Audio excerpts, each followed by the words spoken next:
Hey guys, Joe Onit coming in with another faction preview here. I'm going to actually be bringing in Dan from the Hungry Wolves. I'm going to make a little thing out of this. I'm going to bring in some other people to help me make what they consider to be good, solid armies for other factions. I did my first three, my favorite three, so I'm going to bring in other people periodically and help me do other videos. So, like I said, we're going to have Dan here, so let me get him. I'll be right back. Alright guys, so here we are coming in with Dan from the Hungry Wolves. He's going to help me get into some of these more factions. So Dan, what's going on? Hello and welcome back to Jackass, everybody.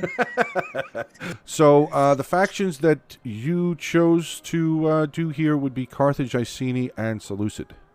That'll be it. Why would you choose those three factions? Well, mainly because these can typically be I mean, everybody knows that Carthage is really my go-to. That's always a safe one for me. But Seleucid and Icini can be factions that I might pick if the other people in the lobby are picking other factions that I would like to play as, but maybe, you know, cannot because they're playing as it. Mm-hmm. But also, they can be very fun when you know how to play them and if you know what to take. As we are recording this video, I'm going to be going... Dan is going to suggest the unit, and I will just be putting it on there. If Dan wants to, you know, expound a little bit on the units as far as why he would choose this unit over that unit, or why he would have this amount, or whatever, he will obviously do that. But, so let's get this one going. We will be doing the standard large funds, so 11-7 for attack, and the normal 10-5 for defense here. Again, these are just siege armies. This has nothing to do with land battles. The land battle videos will be out sometime in the future. So, Dan, general-wise, what would be the one that you would normally take? This is attack, right? This is attack, yes. This is attack. So I tend to just go for a general's bodyguard because typically when I'm picking my armies with my general, I don't look to do as much fighting with them as such. They're more of a morale boost, and they run around second winding everybody, putting a battle rhythm here and there. And that's with any faction. That's not just Carthage. I tend to go with the cheapest general's unit, unless it's maybe a barbarian faction that can have the no swarm. Okay. Because you can never go wrong with that. No. But yeah, so with Carthage, attack and defend, really, it's going to be general's bodyguard. Okay. And interestingly, well, actually, with attack, it can be this way. So I will tend to go for... I'd max out Scutarii. The max out the Scutarii. So there's your three. Same with the Gallic Warriors. And I believe the same with the Italians. In fact, do 3 Italian. Oh, you can only... Okay, yeah. In that case, just 3. I also tend to go for 3 Cretan Archers. And at least 2 Noble Cavalry. It cannot be a Dan army without any cavalry. Okay. And at this point, I would often try and see what else I can kind of just throw in there. So I've got a lot of money left over, so I might take a Balearic Slinger. And also, it can tend to vary on who my opponents are, but this will be standard. I also then take 2 Iberians, swordsmen, sorry, and then a Noble Fighter. So no Libyans on attack. I don't really take Libyans, no. So all of my army, but bar my cavalry, will be mercenaries. Full Carthaginian mercenary army. Pretty much. I also too, if I do have any money left over like that, I do tend to just kind of throw that in wherever I can. Okay. XP wise, and then equipment. I saw you go for it. I would just go all tortoises. I go for all tortoises. If we can go ahead actually and take off an Italian swordsman, because I just realized I do actually take artillery. I always forget this. It should be a fixed artillery Carthaginian ballista, but if I'm going over, then I would probably take off an Iberian swordsman. Okay, so you would be still having 320 to play with. Is there anything, would you maybe grab a Libyan hoplite to help push the siege equipment up or anything like that? Or would you just disperse that 320 in chevrons? Normally, I disperse it through chevrons, but again, depending on my opponent and who they're playing as, I could take an extra unit. So I'll probably take the next most expensive unit I can get, which is the late Libyans. Okay. So that would be your premier attacking army. Yes. What would you say to the people who would employ some Libyan infantry to their attacking army? Is that I mean, as I said in my video the other day, you know, it's kind of player based. You know, everybody attacks and does things however they're going to do. But what benefits would you say the Libyan infantry would possibly have for attack? As I see, they do have discipline and they do have shield wall. Obviously, they do have javelins. But basically, I'm asking, why would you not have Libyan infantry in your attack? So typically, there's nothing wrong with having Libyans, but the reason why on attack, typically I tend to go for all mercenaries. It's kind of a hard one. Like you said, it is player dependent. But I find that with going all mercenaries, I've got a good mix of. I'm gonna go ahead and say maybe low tier or low quality troops, and good mid tier. I've even got a noble fighter in there, so that's a good high tier unit. Yeah, I would say these 4 units right here can do a ton of damage. These 4 right there can do a ton. I mean, your Celtic warrior, your Gallic warriors, I mean, can do a ton of damage as well. But these are your heavy hitters right there. Yeah. Every unit, apart from, you know, Celtic fucking tribesmen, will have a part to play. I find wherever you go in Rome. So even Hillmen, I've seen people get triple-digit kills with Hillmen. Yes, I have seen it as well. Primarily, it comes down to how you use your military. Again, nothing wrong with taking Libyans at all, but I tend to go for mercenaries because they're just lower cost. I can fall back on knowing that I can afford to bring all these troops and I can use them for what I need to use them for. Whereas if I'm taking Libyans, yes, it's a good unit, but all it takes is maybe someone gets a good archer angle on me, and those Libyans are gone with like 27 kills. Yes, yeah. That's a lot of money you just spent on good quality, but you've not been able to use it. Whereas if someone decimates my Gallic warriors, A, I've got 3 more of them, and B, that's kind of to be expected. Yeah, that's kind of their role in your army as far as how your lineup would be. That's kind of their role. Like how if somebody were using a faction that had Hillmen, you're essentially your Gallic warriors are your Hillmen, but they're more powerful than Hillmen.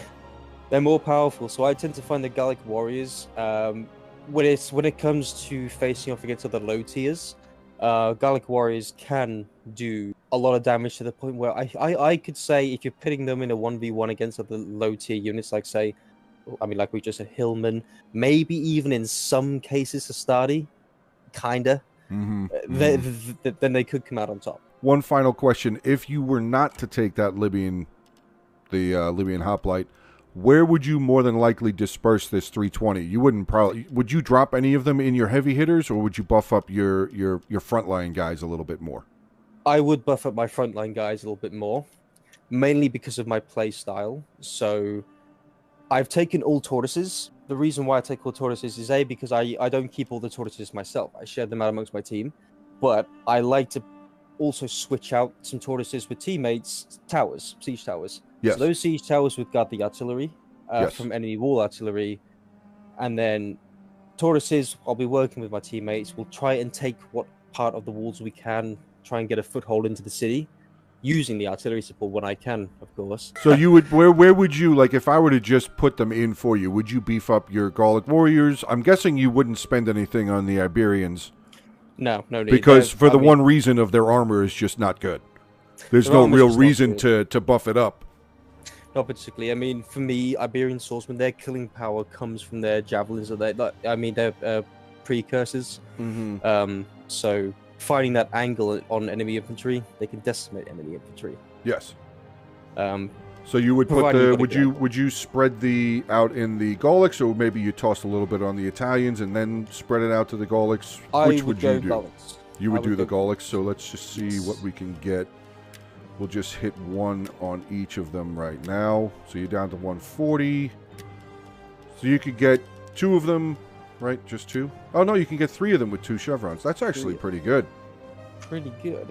Let's goes from 25 base to 29, 58 to 62. Wow, that's a huge melee difference. So even those little extra points, maybe not by much, maybe the difference would be like a few men, but something like that can tip the scale when they're fighting at the low tier units. Oh, absolutely. That is for sure. So we're going to move on here. Now, I'm not questioning, but I'm kind of questioning. Your second attacking faction was Icini. Don't see a lot of people attacking with Icini.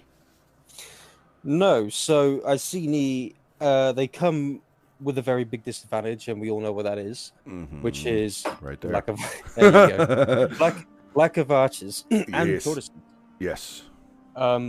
With Icini, they can typically have. I mean, Icini, I wouldn't normally take on an attack, but I'm confident to use them, if that makes sense. Okay. So we'll just start with the army building. So I would take we'll start with 2 heroic nobles, the first one being the general. Okay. And then I would throw in, I believe, 4 chosen swordbands. Okay. Just to get him in there now. We'll put the 4 slingers in too. Assuming, of course, this is 1, 2, 4 rules. Yes, it is. Yes. I would also then stick the fixed artillery in there. Okay. Fixed artillery. And then I've got good room left over, so I would probably... If you could go ahead and slap in 4 regular swordband for me. All right. I would then, probably looking at that money and what I've got so far, I'd probably go ahead and take another chosen swordband. Okay. And then I might take I think a veteran rider also. All right. And then I would probably take 2 painted ones. 2 painted ones. 2 painted ones. I was kind of fishing between 1 painted one and an ambusher, but Well, the ambusher would definitely have a good thing because, as we've seen with like Arverni and Nervii with the ninja hunters, you can use the ambusher as well, though you would have to dip something else out. But you could. Ambusher is always, if you can take them, as far as an attack is concerned, if you want to be able to move your teammates' siege equipment up closer to the walls, obviously an ambusher would be a fantastic choice to take. Yeah. See, I was going to say that also. Now, with the ambushers. If you were going to take the ambusher, that would drop you to -20. Would you drop a regular sword band, or I would drop the painted ones. You would drop the other painted ones, so you're back up to 590. So then, in that case, with 590 first, as always, I'll probably have a look and see what else I could grab instead. So, looking at that off the top of my head, I would probably... I mean, I might consider the Druidic Nobles. Okay. I would. Mainly because of the morale bonus that it can offer. And they have that scare also. Oh, no, a chant. They have Encourage and Chant. That's... Courage and Chant. That's a morale. Okay. Who? I thought they had the ones that had Scare. I guess not. I'm thinking of the wrong faction. Okay. So, no Levy Freeman. No, I'm not big in... I'm not really big on spears in general. Okay. Well, then I guess that's why you chose Icini. So this would be your standard, along with, obviously, I'm going to guess you would take the full allotted amount of heavy siege towers? Full allotted. Okay. So this would be your standard go-to attack army, minus, like, give or take with the Druidic Nobles. If you didn't take them, what would you maybe throw in their place? I would probably, you had your mouse over it. I'd probably just go ahead and grab another sword band. And then with 250 left, I'll do the same as the Gallics. I'll just find somewhere to put experience in. Okay. Just to give them that little edge. Now, did you want this ambusher to stay in there or no? They could stay in there. You ended up having the 250 left. What would you, if you took the ambushers, would you drop it into your sword band as your front line, or would you try and dole it out between your chosen swords? Definitely sword band. I always drop my experience into the low tiers unless... well, in fact, we'll get to that later. But yeah, typically I would dish that between low tiers. I will say this now. I would say attacking as Icini, especially out of these 3, would be a last resort. So simply because of the lack of missiles. You're at a severe disadvantage. I wouldn't take Icini on attack if I was, say, on a 1v1. But I would feel like if I'm in a lobby, like a 4v4 lobby, maybe. Like I said, I'm confident attacking as Icini, but a little bit has to go wrong, I think, for me to have to resort to Icini. Simply because, again, the missile superiority. Okay, so basically, you would not advise, as far as attack is concerned, we'll get to defense in a little while, but as far as attack is concerned, you wouldn't really advise a new or newer player to test out Icini on attack. Not to say that you would tell them to outright not do it, but you would kind of be like, that might not be a faction you might want to try right off the bat. Yeah, they're not going to have a fun time if it's a newer player, I believe, because against experienced players who know how to use their missiles and can work their way around the battlefield, around the city, no, particularly because Icini also has relatively weaker troops, infantry compared to factions like Cavalry and Boii. The heroic nobles, for example, doesn't stack up to sword masters or Oathsworn. No. As such, they're good. Don't get me wrong, they're good. They can pack a punch. They're good. They can take a lot of damage too. They can take a lot of shit. Yeah, out of all the barbarians, I believe heroic nobles are actually at the lower end of the scale. I would agree with you on that. I would definitely. I mean, like I just said, the melee attack's solid. The weapon damage is solid. Defense armor's all good, but it just having an Oathsworn charge in, especially an Oathsworn. I mean, if we're going to go with just general-wise, heroic noble general versus an Oathsworn general, it could end up being close depending on the players against each other, but I would still definitely say that the Oathsworn would win that fight. Yeah, the heroic nobles are definitely an uphill fight for them. Yeah. Ugh. Okay, so there we go with our Icini coverage. Now we get to the Seleucids, and that is what the AI would say to bring to a battle for an attacking army. Yes, because we've all seen the AI win battles. Okay, so we're going to get rid of that immediately. All right, now a lot larger of choices here for generals. As we saw, Icini, only 3. Carthage, only 3. Seleucid's got a ton of different general types, I should say. So starting with the generals, I will take Shield Bearer, because it is the cheapest, but also they can hold their own in a fight. I mean, look at that armor. 115 armor. It's ridiculous. That's pretty insane. Expert charge, defense, discipline, and courage. Shield, hoplite wall. Yeah, that's not a bad choice, I would say. Even their damage and their attack for a hoplite, I mean, for a spear unit, that's pretty solid. It is pretty good. I do like shield bearers. But if we're talking elites, I can kind of bounce between Royal Peltast and Silver Shield Swordsman. Silver Shield Swordsman, not including the general, by the way. Not the general, okay.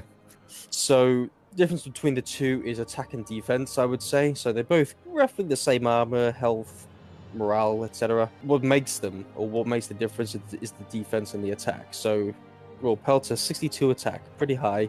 Yeah. And then Silver Shield's defense, 43. Yeah, so their attack is 43, defense 67. So yeah, there's it's a player style. I mean, that would be, yeah, that's actually a pretty dramatic difference. It's pretty much exact opposite.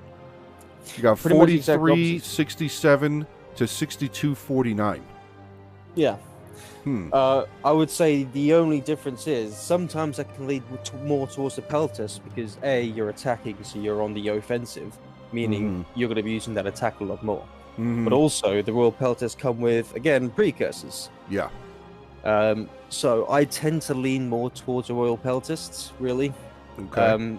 Silver Shields, I can rely on to hold... I mean, I can rely on both of them to hold the line, really. But if I want to get kills, which is what I do tend to go for, I would probably lean towards more the Royal Peltast. And then for the mid-tier infantry, I would go for, at first... I would say 5, the 4 thorax swords for now, because I tend to like to get the rest of my army sorted first. So if we go ahead and get the fixed artillery in, well, I always say fixed. 4 of the good old Syrians. Your mouse was already there before you even said it. It's like I know. It's like I've played a game against you before. Countless times. And then I also go for 2 Thureos also. Okay. I know, spear infantry. That's amazing. And then, with 2 490 left over, I would grab another Thorax. Mm-hmm. Another Thorax. Another thorax? Another Thorax. Oh, all right. And then the rest of that money I'll put into Hillman. So 4 Hillmen. Almost full. And you can bet what those Hillmen are going to be used for. Yes, they would be used for your tortoises. That is it, and that's all. And that's all they're there for. They're there to push the tortoises up and soak up enemy ammo. If I'm fighting against you and you're shooting at my Hillman, just know you are falling for it. Yes, yes, you are wasting ammunition. Yes. If now the only time would be good is if you were on defense, you're using your artillery to try and burn down one of the tortoises. But to be shooting directly at a Hillman unit, pretty much you're just throwing free arrows away. You are. There's not a lot of units that a Hillman can stack up to. Yeah. I would say a lot of, like in this roster, for example, the only unit a Hillman can stand up to is the Eastern Spearmen. They're even going to take damage when they're charging at missiles. Mm-hmm. They'll lose a lot of men. They'll probably win, but they're going to lose a lot of men. Yeah, yeah. Now, as we had with Carthage, we have some money left over. So again, do you pick up that you just mentioned? Do you pick up an Eastern Spearman to have another hand on pushing up tortoises? Or do you just spend the money in chevrons? Now, a lot of people would say I probably should take an Eastern Spearman, but for me, I tend to find that Eastern Spearmen are very vulnerable to running away before they even get to the walls. So in my eyes, they're just contributing towards army losses, so I don't take them. Okay. What I would probably put that money into is actually, surprise, surprise, my shield bearer general. You would just dump it all into him? Mm-hmm. So I think I should get like one. Oh, just the one. Just the one. So my Hillman, I don't think would be worthy of it as such. No, you'd only get 1 point. I mean, if I have 60 gold left over, I may well just put it into a Hillman. But the reason why I wouldn't start with that, or I wouldn't do it with all of them, is because I'm not expecting my Hillman to get anywhere past the walls. Yeah. I mean, they can get into the walls, they can take down a couple of guys, not units, guys, like individual soldiers. Yeah. And then that's about it. Because they are there to soak up the ammo, and they are there to tire out the enemy. So when my Thorax get in, with archer support, and artillery support, depending on the layout of the enemy defense, that's all the Hillmen are there for. They're simply cannon fodder. If you're guarding the front line with, say, Desert Levy or maybe even Eastern Spearmen, I can understand the missile support you'll have against my Hillmen. I get that, maybe. But if I'm against Gallic warriors, what are you doing? So, all right, so that would be, along with your 9 tortoises, that would be your standard attacking army for Seleucid. Looking at that, I would say yes. You're moving up to the walls. You have your Hillmen pressing up your tortoises, and you're bringing your Thorax. When would you think, now I know this is going to be kind of like out of the box thinking, because no battle is the same. Doesn't matter who you're playing against, doesn't matter what settlement you're on. No siege battle is ever a mirror of any other siege battle, as far as from what I've seen and what I've played and what I've covered up to this point. When would you suggest a player to bring up their Thureos spears? At least when you have a foothold in the city. Again, like there's a unit I mentioned earlier. But the Thureos unit, again, has precursors. And that's where they're unless they're fighting cavalry, that's where their killing power is going to come from when you're fighting enemy infantry. That and enemy low tiers, if you're melee. But when dealing with, say, I don't know, other Thorax or other mid-tier units, their killing power is going to revolve solely around those precursors. They will do a lot of damage if you're hitting from their rear or non-shielded side. So I would say when you have a foothold, the reason why you wouldn't move them up before is because I don't like to take casualties. To put it simply, so the more people I lose in the Thureos unit, the less javelins I'm going to have to throw the enemy. So if I'm using those guys in the front line, we all know Rome is glitchy, pathfinding can be a bitch. So if I want to sit them, if I want to charge them into the hole and maybe sit them in front of the enemy front line, for starters, I risk being charged, and B, chances are I'm going to be throwing it at their shields. And one final thing, I don't remember if I covered this in my replay the other day, or my video the other day, as far as Galatia was concerned. I'm assuming formation attack instantaneously turned off. That should not be there. That should not even be there. Should not be there. Okay. All right. So we have your 3 attacking armies out of the way. 2 of the 3 would be bringing their tortoises that they can bring, and Icini, unfortunately, would be stuck with their towers. I will say I did do an oopsie. Oh. The oopsie is on Carthage. Oh, all right. Because for some reason my mind was going, noble cavalry. But really, I wouldn't be taking that much noble cavalry on attack. At most 1. And then I will probably replace those guys with maybe a Sun Knight.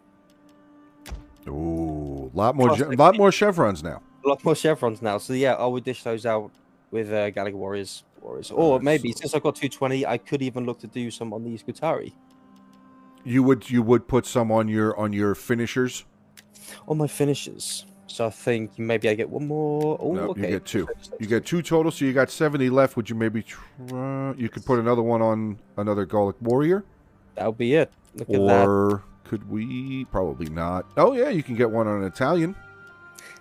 You can, but I didn't do that. You wouldn't do the Italian. You would rather just put it on the Gallic, just to be safe. Yeah. Noble cavalry, any cavalry you take on attack, primarily use them to defend against enemy saliouts, or B, you get inside the city, just cause havoc. Yeah. Now, one more thing, as I did, you're much more of a fan of shock cavalry over melee cavalry. Typically, yeah. Now, would you think, I'm going to expound a little bit on your army here, just because it's kind of what I do. We're going to take all the chevrons away, just for a moment. And I'm going to drop that noble cavalry. Would you see a purpose in bringing a Scutari cavalry? Or maybe the companion cavalry? I know you're a huge fan of the shock cavalry, but I'm saying, would it be, you think, behoove you a little bit more to maybe bringing a melee cavalry to allow you to have an extra infantry? Or just forego that and stick with the shock? So the only reason I tend to choose shock is because when dealing with enemy cavalry on the charge, the shock cavalry can deal a lot of damage. Stay in melee and they're going to start dropping. Yes. So I tend to obviously get cycles in. Would it behoove me? Not necessarily, because there is a great use with melee cavalry. Again, they can counter shock cavalry pretty well when engaged in melee, but also they can ward off things like enemy missile troops just as effectively as shock cavalry could. Maybe even better, really. Say somebody sends out 2 units of, let's just say we'll use citizen cavalry. That shock cavalry barreling into a unit of citizen cavalry is going to do an immense amount of damage. Immense amount of damage. I will pray for them, yes. But if you get charged by the other unit, that melee defense is really going to come into a serious con, I would think. It is. So that's why you should pay attention to your units. There it is. There's the answer. There is the answer. So we're going to stick with that. Obviously, your chevrons would go back onto your Gallics. You drop a couple here onto the Scutari. And so that would be, these are your 3 attacking armies, yes? That'll be it. Let's hop over here to your defending Carthage. Beautiful. So, do you know what I would take for a general? I'm assuming that you would stick with your general's bodyguard. Perfect. Perfect. So I tend to work my way kind of backwards a little bit. So I would take my 3 Cretan archers. Okay. Just so I know I've got those guys in. And then I would go for my 2 shock cavalry. Yes. Yes. At least. Definitely 2 on defense. And then starting from left to right with melee infantry, I'll max out my Gallics. Max out my Scutari first. looking at what I've got, may take 2 Italian swordsmen. Okay. And then, you know what? No, throw another one in there. All right. That'll be that one. And then from here, now I would go for 2 Samnites. There you go. Those 2 Samnites, so not necessarily a full army, but I don't need full. And then not forgetting my wall artillery. Yes, definitely need to have your wall artillery, which of course I didn't set it up to settlement of large for some reason. So now I think that army's going to be. Oh no, it's dead. No, it didn't. It disappeared. Well, we know what he is. Yeah, we know. Let's do that again here. So we'll get those. We'll get those 2 bad boys. We'll get your 3 of them, and then max out. Pretty much you're maxing out all of your mercenaries again. No, not the Iberians. Not the Iberians. Sorry. Your Italians and your Scutari saving you. You have 1,770 left. You have your now ballista. I'm guessing ballista. Yeah. Ballista. Pretty standard ballista. I mean, I have seen people use onagers before. I have seen people use scorpions. I don't tend to see people use the polybolos. I don't usually see that ever. No. Just doesn't. If I know what a bolo is, that's one of those.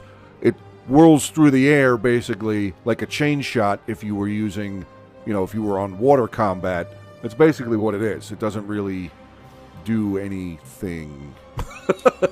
Like destroying sails and stuff? Yeah. That would be what I would think a bolo would be. A polybolos would be, it just fires something out like a chain shot would be to destroy masts and everything.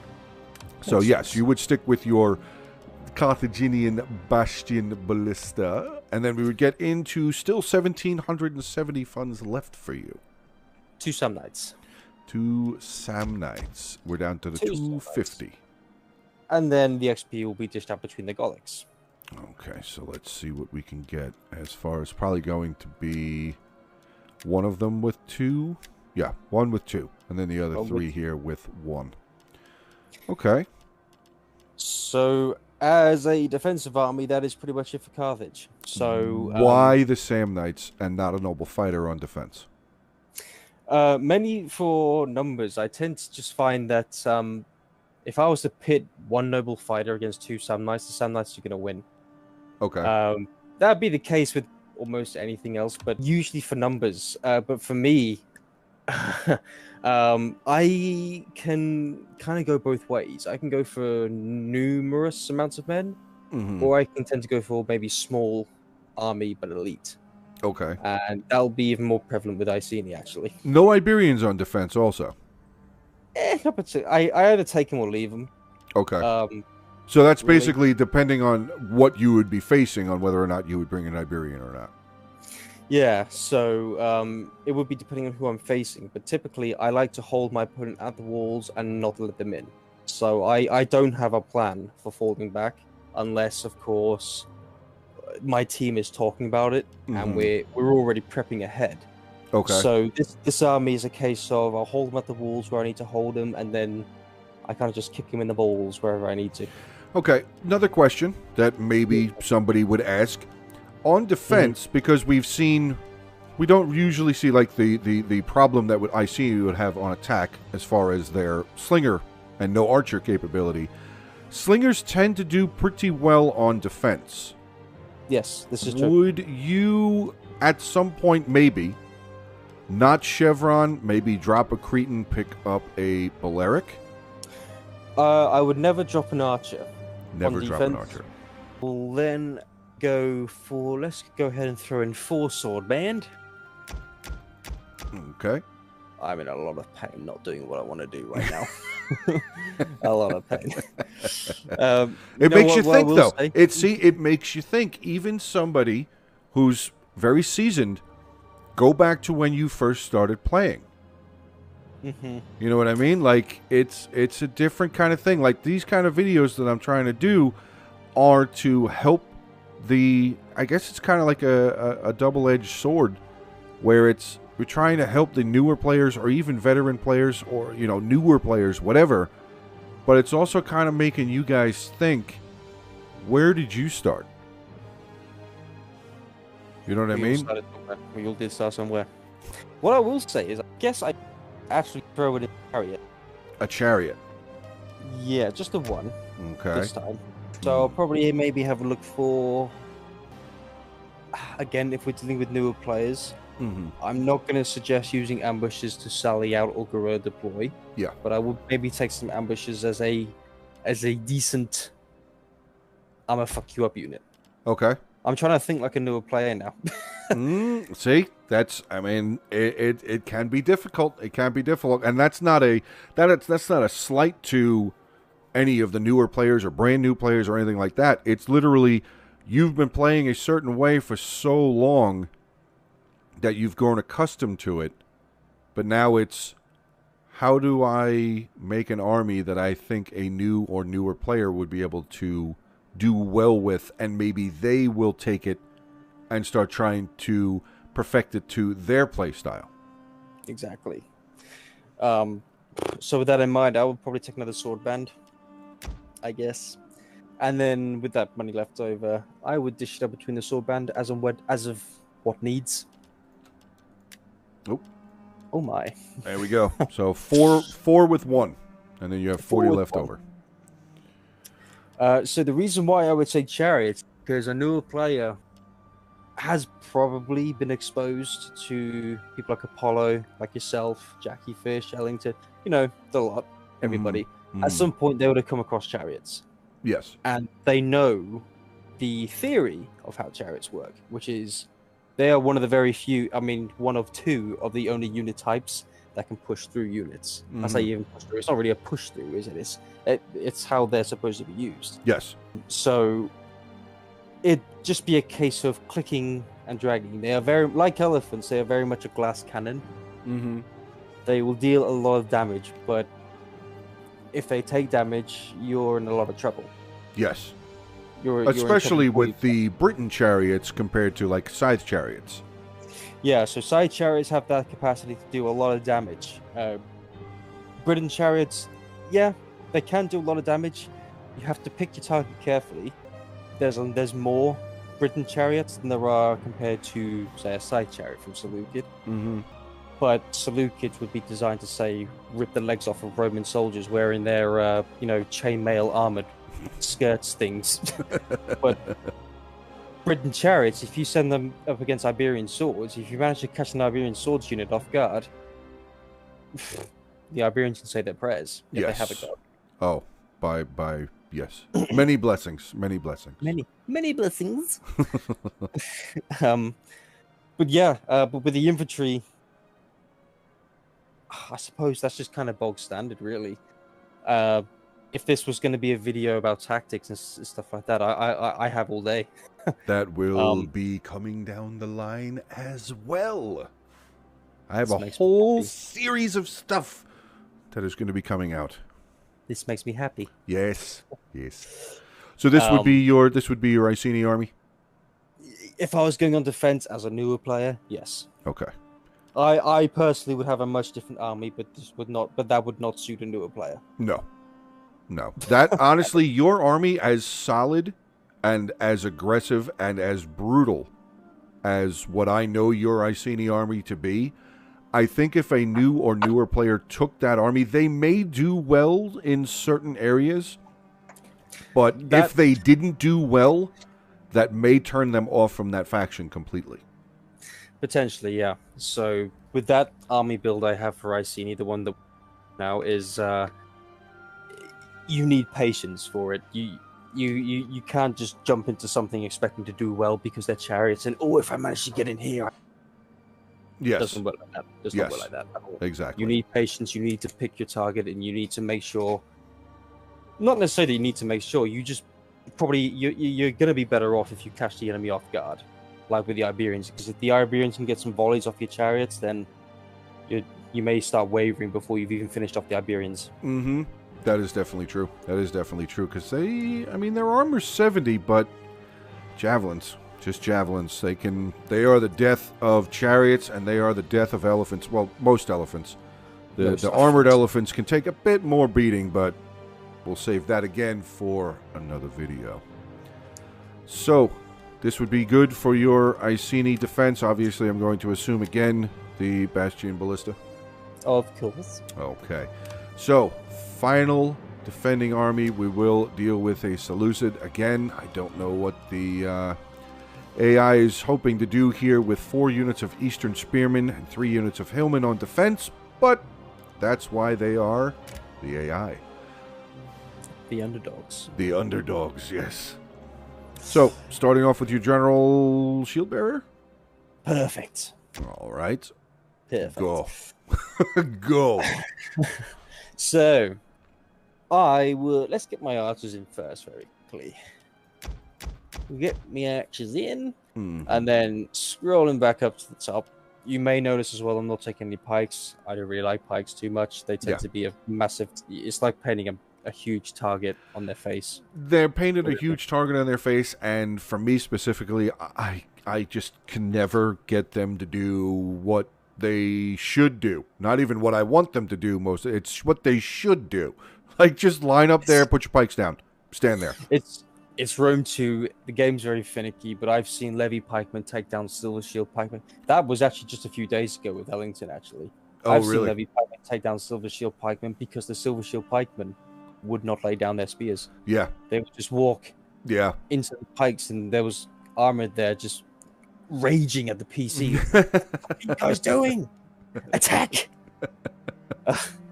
All right, so we have your shield bearers, and we have your 4 Syrian archers. Again, it comes down to the Royal Peltis and the Silver Shield, so it could depend, again, what I'm up against, but let's say, for argument's sake, this time I'll take the Silver Shields. Okay. But again, it's either or, really. Yeah, it is a pretty solid toss-up. I mean, as far as abilities is concerned, they have the exact same. Across the board, everything is the same. The only difference, like you mentioned on the attack, is the Royal Peltas have the precursor, like the Thoreo Spears, and the Silver Shield Swordsmen don't. Royal Peltists, they have the precursor. That's kind of why I'm a little bit, do I, don't I, do it? Because the Silver, at the end of the day, the Silver Shield still have the peeler. And honestly, they may be better for the defending side because of the higher melee defense. If you were forced to hold choke points, they can hold a choke point better than a Royal Peltas could. They could. Plus with the shield wall. It does. Yeah. They can do wonders. Obviously, I mean, it could work, like you said. Either way, it could work. The encourage on defense, I mean, you could put a Silver Shield Swordsman next to 3 Thorax Swordsmen, and that will make the Thorax Swordsmen feel like gods for a time. Yeah. Yes. So, okay, so we have your Silver Shield Swordsman now. Speaking of Thorax, I'd go ahead and slap in maybe 5 Thorax Swordsmen. All right. 5 Thorax Swordsmen. And I would then take my 2 Thoreos. But typically, when I build my armies, I kind of just see where I'm at, what units I've got, how much money I have left. So that's, again, I'm bringing up again, that's the one problem I've got with Seleucids. Is there anything of good value? I mean, good value, you know what I mean? Like elites, maybe? Too expensive. Very expensive. Like, so they've got their Thorax as their mid-tier, which I think we've all gone over already, is a bare bones mid-tier unit. That is the average of which all mid-tiers are based on. But then you go from 710 gold to 1280 elites. It's like, oh god, okay. Yeah. Let's see how we can make this work. That Carthage having, if we're going to equate just money-wise, we equate the 720 Libyans to the 710 Thorax. You have that 760 in between. You have that extra Samnite, which is still elite. Not as elite as noble fighters, but it is still classified as a top-tier elite unit that can just do a lot. You can do a lot of damage with a Samnite warrior. I mean, they're capped with 3, so they must be really good. You know what I mean? Yeah. I mean, they are... I would consider them, at the very least, top-end mid-tier. Yeah. At the top of their game, mid-tier. Yeah. But again, here we are with Seleucid. You go from bare bones average to wackadoodle elite. Mm-hmm. So, again, looking at this, it doesn't leave with a lot of money left. But you can get your money's worth. So if you know how to deploy your troops, you know how to use them, you get your money's worth. So looking through, I'd probably get one more thorax. Okay. And then I could end up. I might get a cavalry unit out of that. Personally, well, you would not get your shock. You could get a median cavalry. That would be the one. So that's another thing that annoys me. As a guy who likes his shock cavalry, it pains me to see everything in Seleucid's shock cavalry roster so expensive. Yeah, it kills me. Yeah. They're good. Don't get me wrong. They are powerful. They will do God's work for you, but it's going to cost you an arm and a leg to get them. Oh yeah, absolutely. I mean, their first shock cavalry is higher than their top tier elite infantry. Yes, by 20. But I mean, it's still their cheapest shock cavalry is more expensive than their most expensive elite infantry. I think it's the same for the pikes too. Yes, their pikes are 1280 as well. So yeah. This is why I stick to certain factions. This is why I play barbarians most of the time. I don't have to worry about pikes, and my elites are pretty well balanced price, and the rest of my army, even my mid-tier infantry, pretty good. Pretty good price wise. I can form a pretty solid army with them. Yeah. I mean, you're sitting at 15. So typically in my past, I do like to go for quality over quantity. Mm-hmm. And then it's more of a kind of bend but don't break kind of thing. I will deploy my troops where I need them. I'll take them away when as of when I need them. Mm-hmm. And I kind of revolve around that. But the cavalry itself, if I can see an opportunity, then I'll do it. So I think you mentioned it in a video before. I would side them out, perhaps. Maybe I won't engage them. I might just have them sat on the sideline. Cavalry on defense even for a newer player, even for a brand new, out of the box, brand new player, bringing a unit of cavalry can cause whoever's attacking you, especially if it's in a random lobby kind of thing. You send out a unit of cavalry that could make whoever's attacking you, whoever you're defending against, go, there's cavalry right there, and that could change their entire idea of how they're going to attack, because they're going to move infantry over. They're going to pull their archers back. They're going to move something around to be able to fight off whatever cavalry you brought over there. Exactly. So, like you said, it can change the course of how they attack. So that's always going to be in the back of their mind. The cavalry's going to be there. Crap, I had a point about the cavalry. Now it's gone. Essentially, it doesn't matter what stage of the attack you're on. If you're not looking out for the cavalry and you know it's there, it will come up on you when you don't expect it. Yes. You need to have maybe you can pull one away or two infantry units away to deal with it or to guard against it, but then that's going to be one or two infantry units less that you've got in the walls fighting. Yes, that could be crucial. That could be pivotal. Oh, absolutely. Well, there was when I mentioned the archers. I mean, let's just scenario, towers are all up at the walls. Infantry is starting to pour in onto the walls. Fighting is going on. Your archers have moved forward. So you specifically, you have moved your archers forward. All of a sudden, out of the corner of your right eye, you see a unit of median cavalry that just kind of showed up, and you have infantry nearby, but the bulk of your army is inside or working their way into the settlement. You're going to have to pull your archers back. Yeah. Which is going to completely halt any real push that you're going to have. It is. So cavalry, really, any faction can be good. Really. Yeah. That is definitely true. Except for Sparta with their citizen. Don't need that. We don't need that. Sparta's for another day. But, so you would be pretty good. You're pretty solid as far as these armies are concerned, even though with the Seleucid army being a little light, only 15 out of the 20, you'd say this was still pretty good defending army. I would, yeah, I would. I mean, with newer players, they could maybe even drop the silver shields and pick up a couple more infantry, maybe like a thorax and some hillmen. Yeah, they can get 2 hillmen out of that. So maybe. Oh, saying that, you have 140 gold left over. So if you want to maybe get rid of the shield, and I'm not sure how much you'll have. Get rid of the what? The shield bearer? The general shield bearer, and then swap them out for a silver shields or a royal pelters general. Yeah, that would actually probably be, for a newer player, I would say that would probably be a better thing. And honestly, in that scenario, I'd probably, though they have the lower melee defense, I would probably go with the royal peltast, because then technically you have 3 Thoreo spears. 3 and Thoreo 4 spears. archers.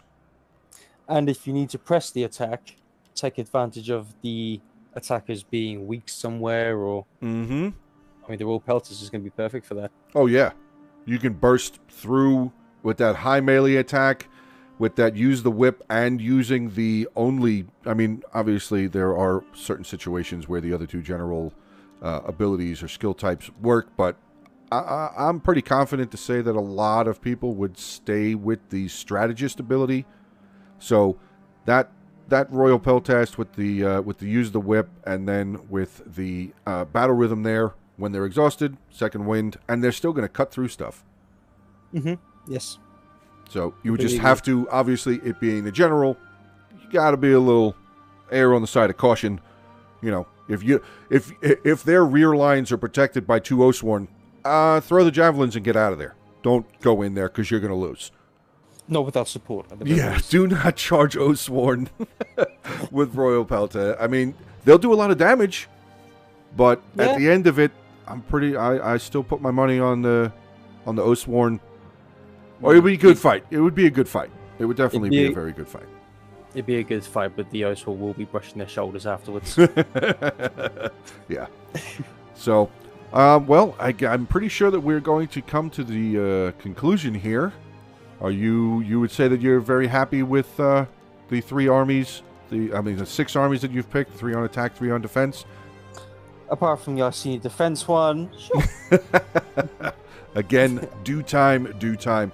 Well, guys, I'm going to end the video here. I want to say thank you very, very much for Dan taking his time out of his busy schedule to come on in here and help me do a little bit of this faction breakdown stuff, as I'm not 100% versed on Carthage or Seleucid. I have a little bit of knowledge, a little bit more knowledge, I would say, on Icini than I do for Seleucid and Carthage. So, buddy, I want to say thank you very much for coming in and helping me out, and obviously helping out whoever ends up watching these videos, be it new players or newer, or even some of the veteran players, just for that idea to make them have the thought of the changing armies kind of thing. Maybe they can change some of the things that they would do.